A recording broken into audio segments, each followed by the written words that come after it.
Welcome to 72 news Telugu channel. మీరు చూస్తున్నారు 72 news Telugu channel. మహిళా పోలీసుపై లైంగిక వేధింపులు, మద్దూరు ఎస్ఐపై కేసు నమోదు, ఆలస్యంగా వెలుగులోకి వచ్చినటువంటి ఎఫ్ఐఆర్. ఈ విషయం మీద మనతో చర్చించడానికి కొంపల్లి ఉదయకాంత్ గారు, అడ్వకేట్, మన మధ్యలో ఉన్నారు. వీరు వైస్ చైర్మన్ లీగల్, అలాగే హ్యూమన్ రైట్స్ ఆర్టీఐ డిపిటి టిపిసిసికి వీరు అధ్యక్షులుగా ఉన్నారు. వీరు మనకు ఈ కేసు మీద కొన్ని వివరాలు తెలియజేస్తారు. మనం ఈ సమయంలో కొన్ని విషయాలు తెలుసుకుందాం. సార్, మహిళా పోలీసుపై లైంగిక వేధింపులు, మద్దూరు ఎస్ఐపై కేసు నమోదు చేశారు. ఆలస్యంగా ఎఫ్ఐఆర్ నమోదైంది సార్.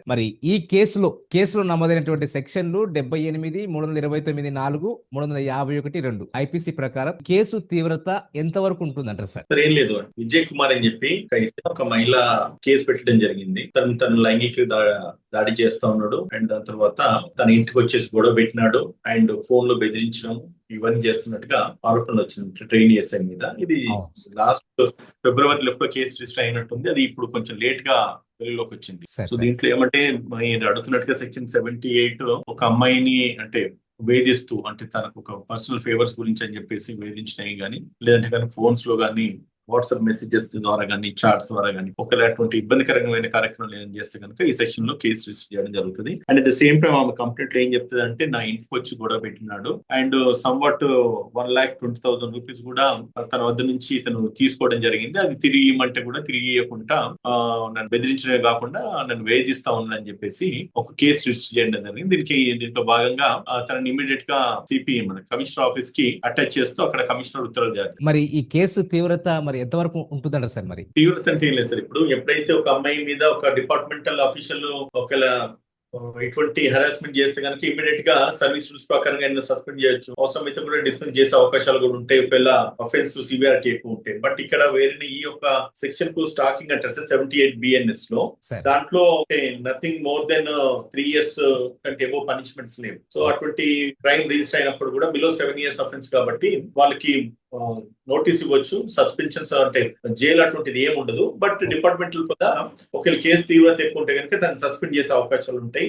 అండ్ దాని తర్వాత ఒకవేళ అఫెన్సెస్ ఏదైనా ఇంకా మేజర్ అఫెన్స్ అయితే సర్వీస్ నుంచి కూడా డిస్మిస్ కూడా చేసే ఛాన్సెస్ ఉంటాయి సార్. ఓ రైట్ సార్. అదే బాధితురాలు చేసినటువంటి ఫిర్యాదు చేసినటువంటి తర్వాత పోలీసులు వెంటనే తీసుకోవాల్సినటువంటి చట్టపరమైనటువంటి చర్యలు ఏమున్నాయంటారు సార్? ఏం లేదంటే వన్స్ ఒకసారి అమ్మాయి కంప్లైంట్ ఇచ్చిన తర్వాత దాని మీద ఎఫ్ఐఆర్ కడతారు.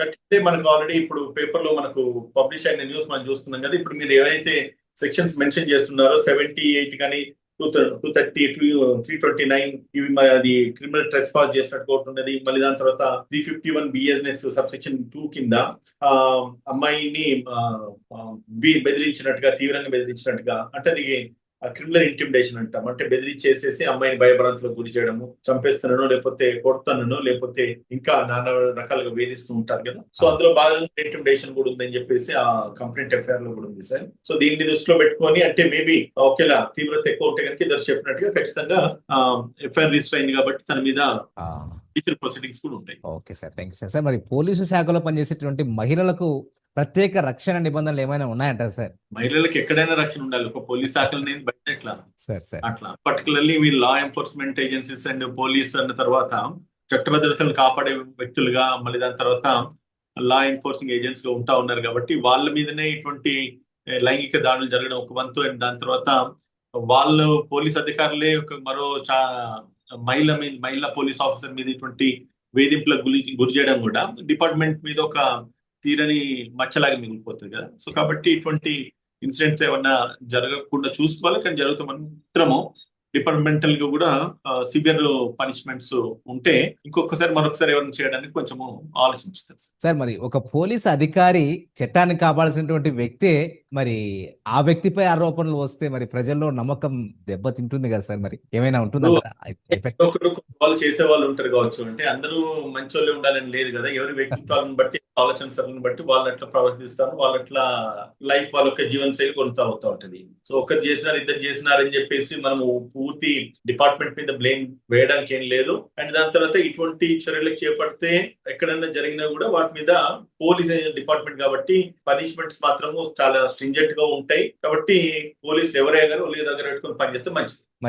కొన్ని తప్పుడు ఆరోపణలు కూడా వస్తూ ఉంటాయి కదా సార్. మరి అలాంటి ఘటనలు కూడా ఉంటాయని మరి కొందరు చెప్తారు. మరి నిజమైన కేసులు, తప్పుడు కేసులు మరి ఈ వీటిని ఎట్లా మనం చట్టం వేరు చేస్తుంది సార్? ఇప్పుడు నిజమైన కేసులు తప్పుడు కేసులు ఎప్పుడు తెలుస్తుంది? కోర్టు నిర్ధారించినప్పుడు తెలుస్తుంది. అంతే. కోర్టు నిర్ధారించేసి ఇది తప్పుడు కేసు అన్న తర్వాత దాంట్లో కూడా లీగల్ ప్రొవిజన్స్ ఉంటాయి.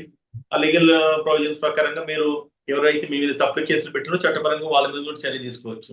అట్లా నిజంగానే కేసు నేరం జరిగిందని ఇట్లా అనుకుంటే కనుక జడ్జిమెంట్ వస్తుంది, వాళ్ళకి శిక్ష పడుతుంది. సార్ చివరిగా సార్, మహిళా భద్రత మరియు చట్ట పరిరక్షణపై ప్రజలకు మీరు ఇవ్వాలనుకునేటువంటి సందేశం ఏమైనా ఉందంటారా సార్? ప్లీజ్. ఇప్పుడు మహిళా భద్రత సెన్స్ లో ఎవరిని ఎవరు కాపాడరు సార్. మన భద్రతను మనం చూసుకోవాలి. అది మహిళ కావచ్చు లేకపోతే పురుషులే కావచ్చు. అంటే క్రైమ్ రేట్ పెరుగుతా ఉంది day in day out. And most probably ఈ టెక్నాలజీ పెరిగిన తర్వాత ఈ ఫోన్ కమ్యూనికేషన్స్ ఒకటి, ఈ వాట్సాప్ కానీ లేదంటే కనుక ఈ సోషల్ మీడియాలలో వస్తున్న ఈ యొక్క విసులుబాటు ఏదైతే ఉందో అమ్మాయి అబ్బాయి కలవడం, ఇది ఒక పోలీస్ ఆఫీసర్స్ మధ్యలో జరిగేది కాదు కదా. ఈవెన్ స్టూడెంట్స్ మధ్యలో జరుగుతూ ఉన్నది. అండ్ మళ్ళీ దాని తర్వాత గవర్నమెంట్ ఆఫీసర్స్ మధ్యలో జరుగుతూ ఉన్నది. ప్రతి చోట ఇటువంటి లైంగిక వేధింపులు, దాడులు జరుగుతూనే ఉన్నాయి. దాన్ని పూర్తిగా నిర్మూలించడము ఉమ్మటి సాధ్యం కాకపోవచ్చు, బట్ వ్యక్తిత్వాలలో మార్పులు రావాల్సిన అవసరం ఉన్నది. అండ్ ప్రభుత్వ అధికారులు ఇటువంటి పనులు ఏమైనా చేస్తే కనుక వాళ్ళ మీద చట్ట చర్యలు ఏవైతున్నాయో కఠినంగా ఉండాలి. ప్రభుత్వ అధికారులను కాదు, ఎవరు చేసినా కూడా ఇమీడియట్ గా పనిష్మెంట్, సత్వర న్యాయం అందితే ప్రజలకు నమ్మకం కలుగుతుంది. లేదు పనిష్మెంట్ ఇవ్వాల్సి వస్తే కనుక త్వరగా కోర్ట్ ప్రొసీడింగ్స్, జ్యుడిషియల్ ప్రొసీడింగ్స్ అన్ని కూడా కంప్లీట్ చేసి వీళ్ళకి శిక్ష పడే విధంగా చేస్తే కనుక ఇంకొకసారి ఎవరైనా తప్పు చేయాలని భయపడతారు. Thank you sir, thank you so much.